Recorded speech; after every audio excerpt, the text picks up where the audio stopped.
Mu টিয়ানের বাড়ি যায়। Mu বলে, তুমি আমার জন্য আইসক্রিম বানালে না কেন? তখন মিউয়ের অ্যাসিস্ট্যান্ট এসে যায়। ছেলেটি টিয়ানকে আগে থেকেই চিনতো। সেটা জানার পর মিউ রেগে যায়, কারণ মিউ ভাবে তারা হয়তো বয়ফ্রেন্ড গার্লফ্রেন্ড। পরের দিন সকাল সকাল মিউ টিয়ানকে বলে, আমার আইসক্রিম কোথায়? টিয়ান কোনো উত্তর দেয় না। টিয়ান একটি দোকানে সেই ছেলেটিকে দেখতে পায়, যে অন্য একটি মেয়ের সাথে ডেট করছিল। ছেলেটি ছিল প্লে বয়। ছেলেটি অর্ডার দিতে গেলে টিয়ান মেয়েটির কাছে যায় আর তাকে ছেলেটি সম্পর্কে বলে। এরপর ছেলেটি ফিরে আসলে মেয়েটি রেগে গিয়ে উঠে পড়ে। মিউ টিয়ানের শপে আইসক্রিম কিনতে যায়, কিন্তু সে টিয়ানকে দেখতে পায় না। তাই বান্ধবী টিয়ানকে কল করে বলে, আমাদের দোকানে বড় অর্ডার এসেছে, তোমাকে এক্ষুনি আসতে হবে। আসলে মিউ টিয়ানকে দেখতে চাইছিল, কারণ কিছুদিন ধরে টিয়ান মিউকে পাত্তা দিচ্ছিল না। কিন্তু টিয়ান আসে না। টিয়ানকে ড্রয়িং করতে দেখে লিডি অনেক প্রশংসা করে, কিন্তু লিডি একটি ভুল করে বসে। সে টিয়ানের রংগুলি নষ্ট করে দেয়। তাই টিয়ান তার উপর রেগে যায়। তখন একজন বয়স্ক মানুষ তাদের সাহায্য করে।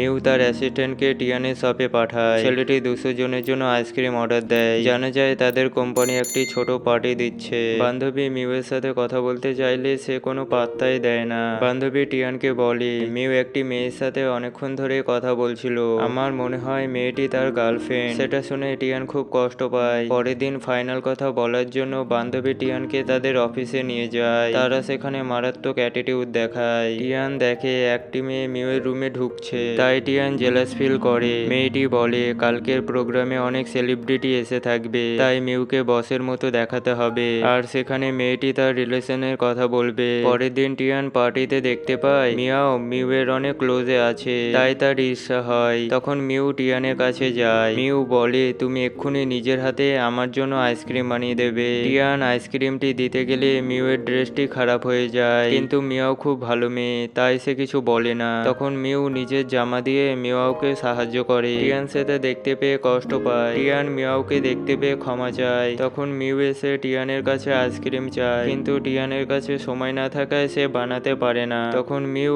মিয়াওয়ের সামনে তাকে কিস করে ফেলে, আর মিয়াও সেই দৃশ্য দেখে অবাক হয়।